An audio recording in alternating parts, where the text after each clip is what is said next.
हमारा जो भी कार्य हम कर रहे हैं सब सिर्फ अपनी फैमिली का जीवन अच्छा बनाने के लिए कर रहे हैं, अपने बच्चों का जीवन अच्छा बनाने के लिए कर रहे हैं, अपने परिवार का, अपने दोस्तों का जीवन अच्छा बनाने के लिए कर रहे हैं। लेकिन आप देखिए, आप कॉमन सेंस, थोड़ी सी कॉमन सेंस यूज करनी है कि जो आप कर रहे हैं उससे हेल्थ अच्छी हो रही है क्या?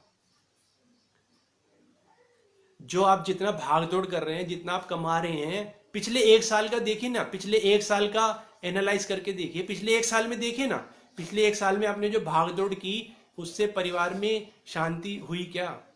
परिवार की हेल्थ अच्छी हुई क्या? देखिए, उससे उससे आपका प्यार बढ़ा क्या? आपके संबंध अच्छे हुए क्या? देखिए ना उसको। भाई, जो आप काम करेंगे उसके अनुसार परिणाम मिल रहा है, तो आप उस परिणाम से संतुष्ट हैं क्या?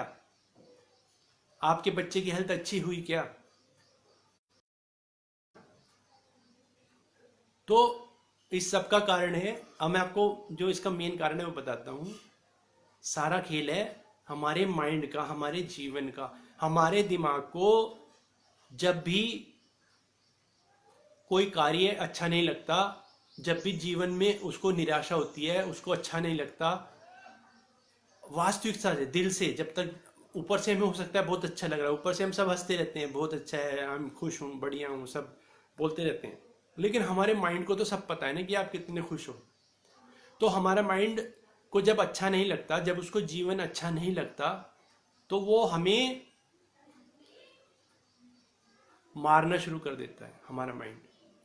यानी हमारी बॉडी को कमजोर करना शुरू कर देता है। क्योंकि फॉर एग्जाम्पल कोई आदमी एक बहुत अच्छी जॉब पे तो जा रहा है, उसकी सैलरी हो सकती है 1 लाख रुपया, हो सकती है उसकी सैलरी हो, लेकिन वो बाहर से इंजीनियर रहता है, लेकिन अंदर से उसको पता है कि आई एम नॉट कंफर्टेबल, मुझे मजा नहीं आ रहा है, मुझे आराम नहीं मिल रहा है, मुझे शांति नहीं मिल रही है।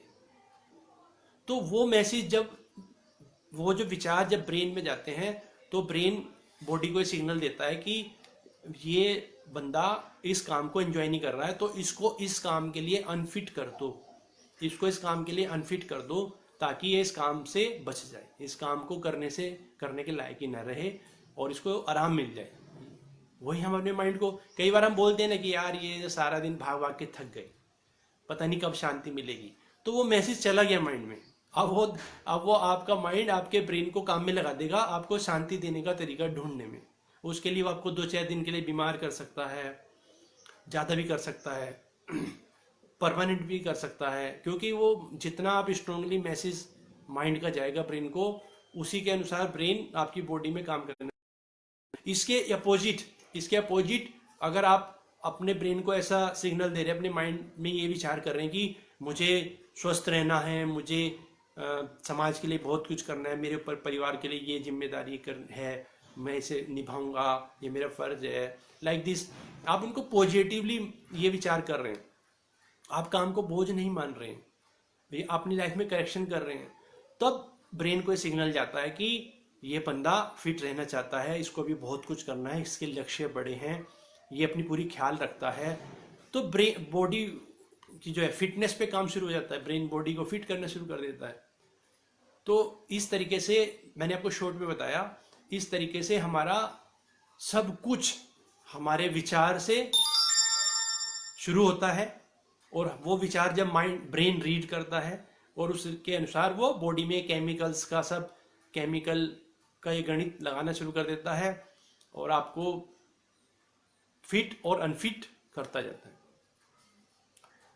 इसमें हमें क्या करना है, इसके लिए सबसे अच्छा तरीका क्या है, क्योंकि विचार तो आएंगे ऐसे बार बार, तो इससे विचारों, मूड का प्रभाव ना हो, मूड का प्रभाव हमारे स्वास्थ्य पे ज्यादा ना पड़े, ना पड़ने पाए, उसके लिए सबसे बेस्ट तरीका है आपकी दिनचर्या, एक फिक्स, हेल्दी, बैलेंस्ड जीवन शैली अपनाना। जब हम एक हेल्दी बैलेंस्ड जीवन शैली अपनाएंगे, कुछ अपने रीति रिवाज परंपराएं अपनाएंगे, फिर क्या होगा कि मूड अप डाउन हुआ, लेकिन क्योंकि आपकी जो दिनचर्या है, आपका जो जीवन शैली है, एक रूटीन है, आप उसको फॉलो करेंगे, तो फिर क्या होगा, वो बड़े आराम से आपका मूड मैनेज हो जाएगा और उसका इफेक्ट ब्रेन पे ज़्यादा नहीं पहुंचेगा। तो इस सबसे अच्छा तरीका है कि आप अपने दिनचर्या को संतुलित करें, संस्कारित करें और एक सिस्टमेटिक ढंग से बनाएं। जो स्वस्थ रहने के नियम हैं, सारे नियम हैं, वो सारे नियम आप धीरे धीरे अपने दिनचर्या में लाएं। जो गोल्डन रूल्स हैं हेल्थ के, वो लाएं उनको। और इसमें विशेष जो मेरा आज का कार्यक्रम है उसमें मैं आपका ध्यान दिलाना चाहता हूं, जो सामाजिक नियम भी हैं, स्वास्थ्य के सामाजिक नियम।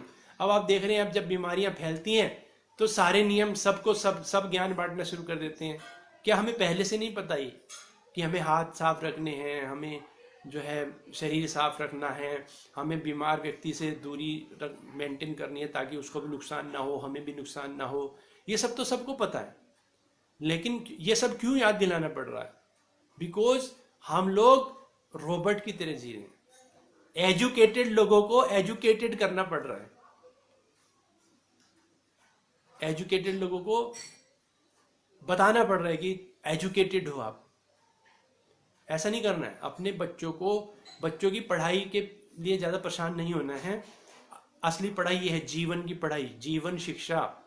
आप जानते हैं मैंने अपनी संस्था का नाम इसलिए रखा हुआ है जीवन शिक्षा, जीवन की शिक्षा। अगर आप हमारे जो गुरु थे, हमारे जो महापुरुष हैं, हमारे समाज के, हमारे देश के, दुनिया के जो महापुरुष हैं जिन्हें हम पूजते हैं, जिन्हें हम मानते हैं, वो उन पे कौन सी पीएचडी की डिग्री थी? नहीं थी ना। उनके पास कौन सी मार्कशीट थी? वो कौन सा गोल्ड मेडलिस्ट थे? उनके कौन से 90? वो एक उसके चक्कर में नहीं पड़ना। सबसे पहले तो उन्हें जीना सिखाना है बच्चों को, सामाजिकता सिखानी है, स्वस्थ रहने के तरीके सिखाने हैं, व्यवहार करने के तरीके सिखाने हैं, और सबसे बड़ी बात है क्या सिखाना है? जीवन का पर्पज, लाइफ का पर्पज क्या है हमारी। अब इतने बहुत सारे लोग हैं ना, आप देखते हैं समाज में, सब जानते हैं, बताने की जरूरत नहीं है। वेल एजुकेटेड हैं, बड़ी बड़ी डिग्रियां हैं, दे आर प्रोफेशनल्स हैं, लेकिन वो लोगों को लूट रहे हैं, ठग रहे हैं लोगों को। तो ऐसी एजुकेशन का क्या करेंगे? क्योंकि उनके पास संस्कार नहीं है, उनके पास जीवन का मकसद ही नहीं है, उनको पता ही नहीं हमें जन्म किस लिए मिला है, शरीर किस लिए मिला है। तो ऐसी एजुकेशन का कोई मतलब नहीं है, कोई फायदा नहीं, उससे कोई शांति मिलने वाली नहीं है, उससे कोई आनंद जीवन में मिलने वाला नहीं है। उससे आपका बच्चा रोबोट बन जाएगा, बस वो दौड़ता रहेगा गोल्ड मेडल पाने के लिए, कंपनी उसे दौड़ाती रहेगी। वो लालच दे देगी, लालच, 4 दिन का टूर ले लो, स्विट्जरलैंड घूमने चले जाओ, हैं 4 दिन का टूर ले लो, ये गाड़ी ले लो। अरे अपने बच्चों को लालची मत बनाओ, उन्हें इंसान बनाओ, उनको दूसरों के लिए अपना जीवन अच्छी तरह जिए, अपने बच्चों को, परिवार को अच्छी तरह जीना सिखाएं और अच्छे इंसान बने, ये उनको सिखाना है। तो बताने के लिए तो बहुत कुछ है दोस्तों। अभी ज़्यादा लोग, आप लोग शेयर भी नहीं कर रहे हैं। आप लोग शेयर करें तो ज़्यादा लोग जुड़ें, ज़्यादा लोग कुछ कमेंट करें, तो उससे हमें मोटिवेशन मिलता है, हमारा बताने का मन करता है अच्छी अच्छी चीज़ें। जो कुछ भी आप अपने लिए पूछना चाहें, मैं आपको अपना नंबर बता दे रहा हूँ, मेरे व्हाट्सएप नंबर, कॉन्टेक्ट नंबर मैं आपको बता रहा हूँ। आप या आपके परिचित, आपके बच्चे, आपके परिवार के बुजुर्ग, कोई भी समस्या है उनकी, कोई भी समस्या है तो मुझे कॉल कर दीजिए, मैं आपसे बात करूँगा और आपको अपनी समस्या का समाधान फ़ोन पे 2 मिनट में मिल जाएगा। ऐसी कोई समस्या ही नहीं है जिसका समाधान ना हो। सब कुछ, लाइफ इज सो सिंपल, हमने उसको कॉम्प्लिकेटेड बना रखा है।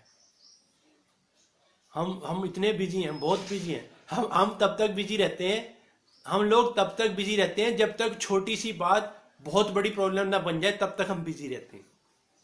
उसके बाद फिर जब प्रॉब्लम बड़ी हो जाती है, फिर हम बिजी नहीं रहते, फिर हम टाइम निकाल लेते हैं। This is not smartness, this is foolishness, ये मूर्खता है। जब समस्या छोटी सी है उसको तभी खत्म कर दो। जब समस्या बढ़ के इतनी बड़ी हो गई, फिर अब फिर कैसे टाइम निकल लिया? फिर बिजी, अब पहले भी तो बिजी थे, अब बाद में टाइम निकाल लिया। तो ये काम पहले ही करना था। मेरा फ़ोन नंबर मैं बता रहा हूँ आपको, वैसे तो मेरी फेसबुक पेज पे हर पोस्ट पे मैं अपना फ़ोन नंबर डाल देता हूँ, फिर भी मैं बता देता हूँ आपको। मेरा फ़ोन नंबर है 9997143981। I repeat 9997143981। और दूसरा नंबर है 9997143936। I repeat 9997143936। दोस्तों, आपके परिवार में किसी भी बच्चे को, बड़े को, बुजुर्ग को हेल्थ की कोई भी इशू है, कई लंबे समय से चल रही है, ठीक नहीं हो रहे हैं, तो आप मुझसे बात कीजिए। आपके परिवार में हेल्थ का कोई भी इशू हो, physical health, psychological health, physical problem, psychological problem कोई भी हो, तो आप मुझे फ़ोन पे बात कीजिए। मैं आपको उसकी फास्ट रिकवरी के तरीके बताऊंगा, फास्ट रिकवरी के तरीके। क्योंकि कि हमारे समाज में इवन प्रोफेशनल्स आपको प्रॉपरली नहीं बता रहे हैं आपको। क्योंकि क्या करें, काम धंधा ही ऐसा है, बिजनेस ही ऐसा है। वो नहीं चाहते कि आप फास्ट रिकवरी आपकी हो जाए, या वो नहीं चाहते कि आपको बार बार सेम डिसीज ना हो। क्योंकि बार बार सेम डिसीज नहीं होगी, सेम बीमारी से ग्रसित नहीं होंगे, तो इतनी सारी जो दवाइयाँ, अरबों खरबों रुपए की दवाइयाँ बन रही हैं, उन्हें कौन खाएगा, उन्हें कौन खाएगा। तो बार बार आप बीमार होंगे, बार बार सेम बीमारी से बीमार होंगे, बार बार वही दवाई लेंगे, तभी तो सारा काम धंधा बिजनेस चलेगा भाई, है ना। तो इसमें लेकिन उनकी कोई गलती नहीं है, उनकी तो भाई अपना काम धंधा है, तो करना ही है उनको। लेकिन गलती हमारी है कि हम एक बार बीमार होके, हमें अकल नहीं आती है, एक बार बीमार होके हम सीखते नहीं, उससे लेसन नहीं लेते हैं, ज्ञान नहीं बढ़ाते हैं। एक बार बीमार होके हम उसी बीमारी से बार बार बार बार बीमार होते हैं। उसी बीमारी से पिताजी बीमार होते हैं, उसी बीमारी से बच्चा बीमार होता है। जिस बीमारी से दादाजी बीमार हुए थे, बीमार हुए, गए, दवाई ली, खा ली, ठीक हो गए, फिर बीमार हो गए, क्या फर्क पड़ रहा। क्योंकि बिजी है ना, हमारे पास सीखने का टाइम नहीं है, हमें सीखने की जरूरत नहीं है। हमारे पास पैसे है ना भाई, पैसा है ना, क्या प्रॉब्लम है, कितनी मर्जी दवाई हम खरीद सकते हैं, क्या प्रॉब्लम है, कितनी मर्जी हम फीस दे सकते हैं, क्या प्रॉब्लम है। तो इसलिए हम सीखते नहीं। मगर ये समस्या का समाधान नहीं है, ये जीने का तरीका नहीं है। जीने का तरीका क्या है, एक बार समस्या आई, उसको समझो, उसको एनालाइज करो, उससे लेसन लो, और दोबारा उस समस्या से हमेशा के लिए दूर रहो। वो सही तरीका है। तो दोस्तों, फिलहाल के लिए इतना ही। आप मुझे कॉल कीजिए, कोई भी इशू है आप कॉल कीजिए। बच्चे की पढ़ाई का इशू हो, स्वास्थ्य का इशू हो, आपके रोजगार का, इनकम का इशू हो, बच्चे के कैरियर का इशू हो, आप मुझे कॉल कीजिए। मैं बहुत स्टडी कर रहा हूँ, मैं कई सालों से स्टडी कर रहा हूँ। आपको 100% सॉल्यूशन मिलेगा, और बहुत बढ़िया सॉल्यूशन मिलेगा।